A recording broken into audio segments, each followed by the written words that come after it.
High friends, welcome to Jenitta blog. So இன்றைக்கி நம்ம பார்க்க போகிறது என்னென்னா, ஒரு சூப்பரான ப்ராடக்ட் மீஷோவில் நான் வாங்கியிருந்தேன். இதோட காஸ்ட் பார்த்திங்கன்னா 122 ருபீஸ். ஸோ இது எல்லாருக்குமே யூஸ்ஃபுல் ப்ராடக்ட். அப்படி என்ன ப்ராடக்ட் அப்படின்னு தானே யோசிக்கிறீங்க. ஸோ நம்ம ஸ்நாக்ஸ் எல்லாம் பிரிப்போம், பிரித்தோடனே ரப்பர் பேண்ட் போடுவோம், கிளிப்பு போடுவோம். அந்த மாதிரி போடும்போது நம்ம காற்று போயிடும். அதுக்கப்புறம் நம்ம அதை யூஸ் பண்ண முடியாமல் போயிடும். ஸோ அதுக்காக இது வந்து என்ன பண்ணுன்னா சீல் பண்ணிடும் நம்ம ஸ்நாக்ஸை. ஸோ இது எப்படி யூஸ் பண்ணுறது அப்படின்னு பார்த்தீங்கன்னா, சைடில் வந்து ஒரு ஆன் ஆஃப் பட்டன் இருக்கும். ஸோ நீங்கள் அதை ப்ரெஸ் பண்ணணும். ஒரு சார்ஜரும் கொடுத்துருப்பாங்க, மேனுவலும் கொடுத்துருக்காங்க. ஸோ சார்ஜர் வந்து நம்ம ஒரு 10 டைம்ஸ் 15 டைம்ஸ் யூஸ் பண்ணக்கப்புறம் சார்ஜ் போயிடுச்சுன்னா சார்ஜர் நம்ம யூஸ் பண்ணிக்கலாம்.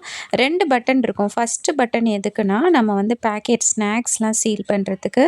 செகண்ட் பட்டன் வந்து நம்ம பேக்ஸ், ஸோ பெரிய பெரிய பேக்ஸை சீல் பண்ணுறதுக்கு யூஸ் ஆகும். ஸோ இது எப்படி யூஸ் பண்ணுறது அப்படின்னு பார்த்தோன்னா, நான் ஆல்ரெடி பொரி வந்து பாதி சாப்பிட்டுட்டு பாதி வச்சுருந்தோம்.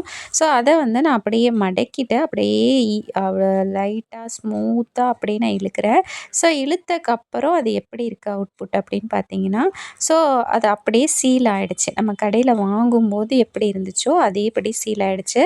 அதுக்கு முன்னாடி நான் ஒரு உடச்சக்கல்ல அந்த உப்புக்கல்ல பாக்கெட் அதையும் யூஸ் பண்ணியிருந்தோம். அதுவும் அழகாக வந்து சீலாக இருந்துச்சு. ஸோ இது வந்து ரொம்ப ரொம்ப யூஸ்ஃபுல் ப்ராடக்ட். இதில் மேக்னெட் இருக்குது. நான் ஃப்ரிட்ஜில் அப்படியே நான் ஒட்டி வச்சுட்டேன். இதை யூஸ் பண்ணி